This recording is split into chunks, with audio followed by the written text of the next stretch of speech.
Hello viewers, কেমন আছেন আপনারা সবাই? লেটস টক অ্যাবাউট চ্যানেলে আপনাদের প্রত্যেককে অনেক অনেক ওয়েলকাম। আপনারা অনেকেই জানিয়ে থাকছেন যে দিদি এই সময় বাচ্চাদের সর্দি কাশি হচ্ছে এবং সর্দি কাশিতে বাচ্চারা রাতে ঘুমোতে পারছে না। আমি আমার ছেলের ক্ষেত্রে এরকম বিভিন্ন সময় ফেস করে থাকি যে সর্দি কাশি যখন হয় একটু ঘুমোতে অসুবিধে হয়। তো আজকের ভিডিওতে আমি আপনাদের সাথে শেয়ার করব বাচ্চাদের সর্দি কাশির সমস্যায় রাতে ঘুম হয় না। এক্ষেত্রে আমরা পরপর বাচ্চাদেরকে ঘুম পাওয়ানোর আগের থেকে কি কাজ করতে পারি যাতে ওরা একটু আরাম করে এই সময়গুলোতে ঘুমোতে পারে। তো চলুন উইদাউট এনি ফার্দার ডিলে আজকে ভিডিওটা স্টার্ট করি।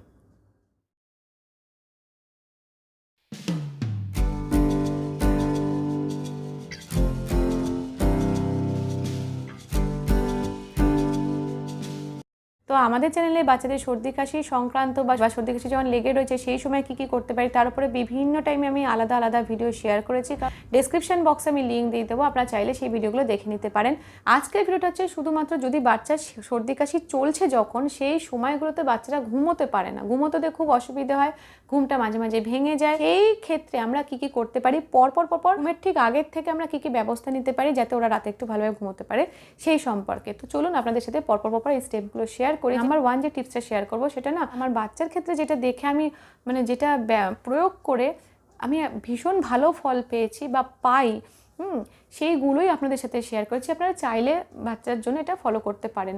তো সেটা হচ্ছে যখন আপনার বাচ্চার সর্দি কাশির সমস্যা চলবে সেই সময় আপনার বাচ্চা যদি ব্রেস্ট ফিড করে থাকে তাহলে মা এটা মেনে চলবেন, আর যদি আপনার বাচ্চা সলিড ফুড খেয়ে থাকেন তাহলে বাচ্চার ক্ষেত্রে এটা ফলো করবেন। সেটা হচ্ছে ঘুমের আগে যখন বাচ্চাকে ডিনারটা করাবেন সেই সময় বাচ্চাকে কোনো রকম গমের কোনো প্রোডাক্ট খাওয়াবেন না, কোনো রকম কাউ মিল্ক থেকে পাওয়া কোনো প্রোডাক্ট খাওয়াবেন না। যদি চিংড়ি মাছ, ইলিশ মাছ, পুঁই শাক, তারপরে বাদাম ড্রাই ফ্রুটস, এইগুলো বাচ্চাকে এই সময়টায় দেবেন না। এই টাইমগুলোতে সারাদিন ধরেই অ্যাভয়েড করতে পারেন। রাতের বেলাতে এই ধরনের আইটেমগুলো দেবেন না। ডিম বা ডিমের সাদা অংশটা এই সময় দেবেন না। বেগুন এই টাইপের খাবারগুলো এই সময় দেবেন না। আবু, কলা এই টাইপের খাবারগুলো, টক দই, এইগুলো কিন্তু এই সন্ধ্যেবেলার দিকে বা রাত্রেবেলার দিকে বাচ্চাদেরকে দেবেন না। দেখুন, আপনার বাচ্চার সারা বছর অ্যালার্জি হোক বা না হোক, সর্দি কাশির টাইমে কিন্তু অ্যালার্জির সাথে সর্দি কাশির ইনফেকশনটা বেড়ে যাওয়ার চান্স অনেকটাই হয়, বেড়ে যায়, এটা ডক্টররাও বলে থাকেন। তো এই কারণেই সারা বছর আপনার বাচ্চার এই সমস্ত খাবারগুলো থেকে অ্যালার্জি হোক বা না হোক, এই পার্টিকুলার সর্দি কাশি যখন রয়েছে সেই টাইমে এই সমস্ত খাবারগুলো না দেওয়াই ভালো। সাদা মাটা ভাত দিন, আলু সেদ্ধ দিন, ডাল দিন, সিম্পল খাবার বাচ্চাকে খাওয়ান, গরম গরম একটু চিকেন স্যুপ করে খাওয়াতে পারেন। এবার ডিনারের ব্যাপারটা তো গেল, এরপর কি করবেন? যদি আপনার বাচ্চার ঠান্ডা লাগার সময় কাশি থাকে তো সেক্ষেত্রে হোমমেড কাশির সিরাপ হয়, ডিনারের পরে বাচ্চাকে একটু জল খাইয়ে এবং তারপর কাশির সিরাপটা খাইয়ে দিলেন। বা যদি ডক্টর কোনো এই টাইমগুলোতে সর্দি কাশি চলাকালীন বাচ্চাকে যদি ডক্টর কোনো কাশির ওষুধ দিয়ে থাকেন তো সেটা খাইয়ে দিতে পারেন পরিমাণ মতো, যতদিন না পর্যন্ত সেই কাশির ওষুধের কোর্সটা কমপ্লিট হচ্ছে। হোমমেড কাশির সিরাপ হোক বা ডক্টরের দেওয়া কাশির সিরাপ হোক, যাই হোক না কেন, একবারে ওষুধ খাওয়ানোর পর কিন্তু কোনো রকম জল বাচ্চাকে খাওয়াবেন না, ঠিক আছে? যদি আপনার বাচ্চাকে কোনো রকম কাশির সিরাপ না খাইয়ে থাকেন তো 3 নম্বর যে টিপসটা শেয়ার করব সেটা হচ্ছে বাচ্চার জন্য একটু আদা দিয়ে রস বার করে নিন। খানিকটা আদা থেকে বেশ খানিকটা রস বার করে নিন, তার মধ্যে একটু মধু মিশিয়ে নিন, সেটা বাচ্চাকে খেতে দিন। এটাও বাচ্চা যখন গলা দিয়ে যাবে বাচ্চা কিন্তু অনেকটাই আরাম পাবে এবং এটা কাশি কমাতেও অনেকটা সাহায্য করে থাকবে। এরপরেও কিন্তু বাচ্চাকে জল খাওয়াতে যাবেন না। 4 নম্বর যে টিপসটা শেয়ার করবো সেটা হচ্ছে, ধরুন আপনি আপনার বাচ্চাকে কোনো না কোনো কাশির ওষুধ খাইয়েছেন বা ধরুন আপনি বাচ্চাকে কোনো রকম কাশির ওষুধ খাওয়াননি, কিন্তু বাচ্চার যে কাশিটা রয়েছে সেটা বেশ কিছুদিন ধরে চলছে, অনেক দিন হয়ে গেছে সেটা চলছে। তো এক্ষেত্রে খুব ভালো কাজে দেয় হচ্ছে নেবুলাইজার বা ইনহেলার।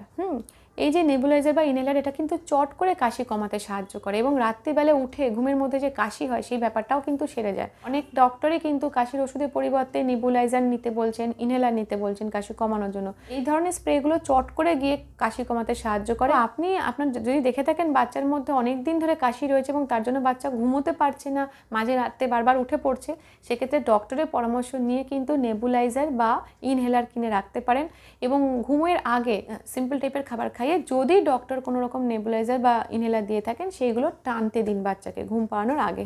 5 নম্বর যে ধাপটার কথা বলো সেটা শুধুমাত্র বড় বাচ্চাদের জন্য। কাশির সাথে সাথে ঠান্ডা লাগার সময় যদি সর্দি থাকে, নাক টাক বন্ধ থাকে, তো সেক্ষেত্রে যে সমস্ত বাচ্চারা বড় হয়ে গেছে, মনে করুন 4 বছর বয়স বা বাচ্চা বেশ ভালো বোঝে টোঝে, তো সেক্ষেত্রে 4 বছরে বড় বাচ্চা বা 5 বছর বয়সে গেছে সেই সমস্ত বাচ্চাদেরকে না আমরা ভাপ নেওয়াতে পারি। তো একটা বেশ খানিকটা ডিস্টেন্স মেনটেন করে তারপর যদি বাচ্চাকে ওই বাষ্পর মধ্যে দূর থেকে বসানো যায়, কিছুটা হলেও সেটা নাকের ভেতরে তাদের ঢোকে এবং সেখান থেকে মিউকাসগুলোকে হালকা করে বার করতে সেটা সাহায্য করে। তো এটা মেনলি বড় বাচ্চাদের ক্ষেত্রে, যাদেরকে আমরা একটু বোঝাতে পারি, যাদেরকে একটু দূরে বসিয়ে রাখতে পারি।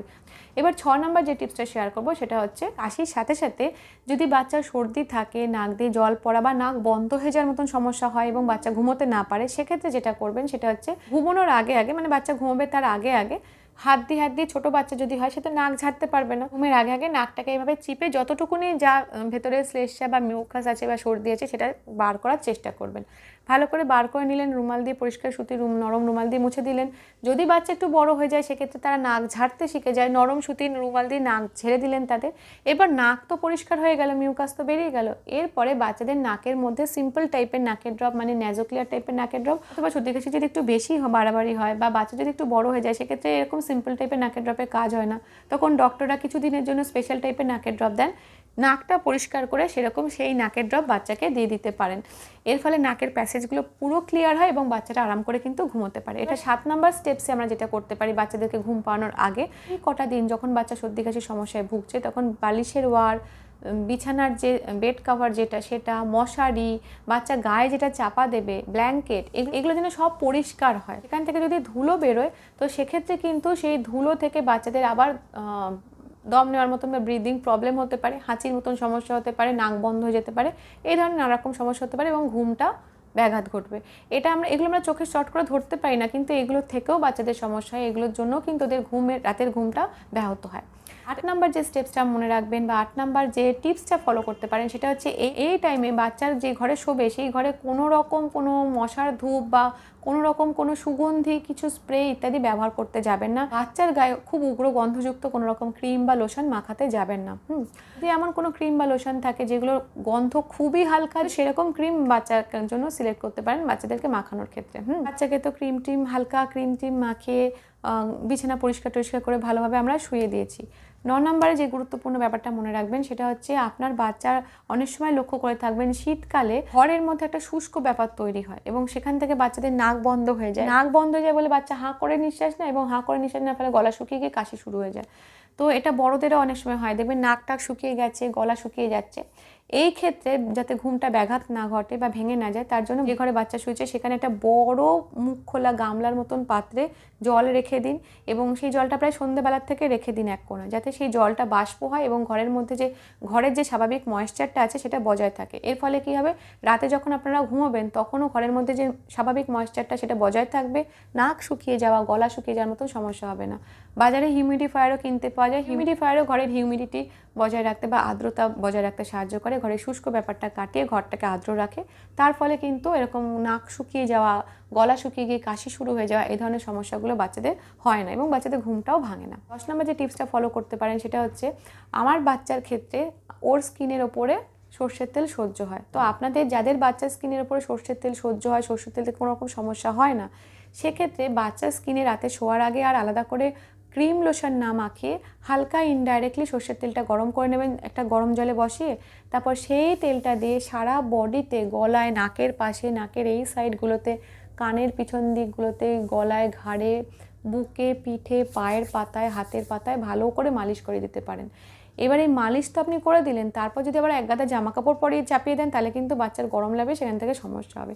তো এইটা করিয়ে যদি বাচ্চাকে আপনি শোয়াতে পারেন, যদি বাচ্চার স্কিনে সর্ষের তেল সহ্য হয়, তো স্কিনটা ময়েশ্চারাইজডও থাকে এবং শরীরটাও গরম গরম থাকে, বাচ্চাদের সর্দি কাশির সমস্যাটা অনেকটা কন্ট্রোল করা যায়। এটা কিন্তু অপশনাল, এটা আপনি চাইলে করতেও পারেন, নাও করতে পারেন। ঠান্ডা লেগে যদি জ্বর হয় সেক্ষেত্রে বডি টেম্পারেচার এমনিই বেড়ে যায়, তখন কিন্তু আলাদা করে আর তেল মালিশ করে শরীরটাকে গরম করতে যাবেন না। 11 নম্বর যে টিপসটা মেনে চলতে হবে বা 11 নম্বর যে ধাপটার কথা আমাদের মনে রাখতে হবে সেটা হচ্ছে রুম টেম্পারেচার। আপনি বাচ্চাকে তো ঘুমটুম পাড়িয়ে দিয়েছেন ভালোভাবে, এবার রুম টেম্পারেচারটাকে যদি আপনি রুম হিটার চালিয়ে অনেক গরম করে দেন এবং সেটা যদি নর্মাল টাইপের রুম হিটার হয় তাহলে কিন্তু ঘরের মধ্যে অক্সিজেনের ঘাটতি হবে এবং ঘরের মধ্যে একটা সাফোকেশন তৈরি হবে। তো এই ব্যাপারটাও আমাদের মাথায় রাখতে হবে। যদি নর্মাল টাইপের রুম হিটার হয় সেক্ষেত্রে কিন্তু টানা একটানা কখনোই রুম হিটার চালিয়ে রাখবেন না, জানলার এতটুকুনি ফাঁকা রাখবেন যাতে বাতাস চলাচল করতে পারে। হ্যাঁ, যদি বাড়িতে অয়েল ফিল্ড রুম হিটারের ব্যবস্থা করতে পারেন তো সেক্ষেত্রে কোনো রকম সমস্যা নেই, রুম হিটার চালিয়ে রাখলেন, অক্সিজেনেরও কোনো ঘাটতি হবে না এবং ঘরের টেম্পারেচারটাও আরামদায়ক থাকবে। আমাদের মাঝে মাঝে উঠে একটু বাচ্চার গায়ে হাত দিয়ে চেক করতে হবে বাচ্চার গাটা মানে বুক পিঠ এগুলো ঠান্ডা লাগছে কিনা বা বাচ্চা ঘেমে যাচ্ছে কিনা, সেই মতন কিন্তু আমাদের টেম্পারেচার বাড়িয়ে কমিয়ে অ্যাডজাস্ট করতে হবে। আরও নাম্বার যে ধাপটা শেয়ার করব, যে টিপসটা শেয়ার করব, সেটা খুবই গুরুত্বপূর্ণ এবং এটা ভীষণই ভালো কাজে দেয়। সেটা হচ্ছে বাচ্চাকে এই সমস্ত ব্যবস্থা নেওয়ার পর যখন ঘুম পাড়াচ্ছেন তখন অবশ্যই সেই ঘুমটা যখন পাড়াবেন, যে বালিশটায় বাচ্চাকে শোয়াবেন সেটা সবসময় একদম এইভাবে রাখবেন। হ্যাঁ, মানে বালিশটা যেন এরকম থাকে, এর ওপরে বাচ্চাকে শোয়াবেন। বাচ্চার মাথা, ঘাড় এবং কাঁধ পর্যন্ত যেন বালিশের ওপরে থাকে। বাচ্চার মাথাটা শুধু বালিশের ওপর রাখলেন, বাকি গলা থেকে বাকি পোর্শনটা ঘাড়টার সব নিচে থাকলো, তাতে কিন্তু ঘাড়ের ওপরে চাপ পড়বে। এই জন্যে আপনাকে বাচ্চাকে যখন শোয়াতে হবে বালিশটাকে এইভাবে দেবেন, রেকলাইন করে এরকম স্ল্যান্টিং করে রাখবেন বালিশটাকে। একটা বড় সড়ো বালিশ নেবেন এবং বাচ্চার মাথা, ঘাড় এবং কাঁধ পর্যন্ত এইভাবে বালিশের মধ্যে সাপোর্ট দিয়ে রাখবেন। রেকলাইন করে রেখে যদি বাচ্চাকে সর্দি কাশির সময়টাতে ঘুম পাড়ানো যায়, সমস্যা কম হয়। আর নাকের যে সর্দিগুলো ছিল সেইগুলো ভেতর দিকে গিয়ে নাক বন্ধ করে না। এইভাবে শোয়ানোটাই সর্দি কাশির সময় ভীষণই উপযুক্ত আর ভীষণই দরকার। আপনারা অবশ্যই কিন্তু এটা ফলো করবেন। আজকের ভিডিওটা এই পর্যন্তই থাকলো। যদি আপনাদের ভিডিওটা ভালো লেগে থাকে তাহলে একটা লাইক করবেন, শেয়ার করবেন, সাবস্ক্রাইব করবেন আমাদের চ্যানেলটা, আমাদের চ্যানেলের সঙ্গে অবশ্যই অ্যাটাচ থাকবেন। Thank you.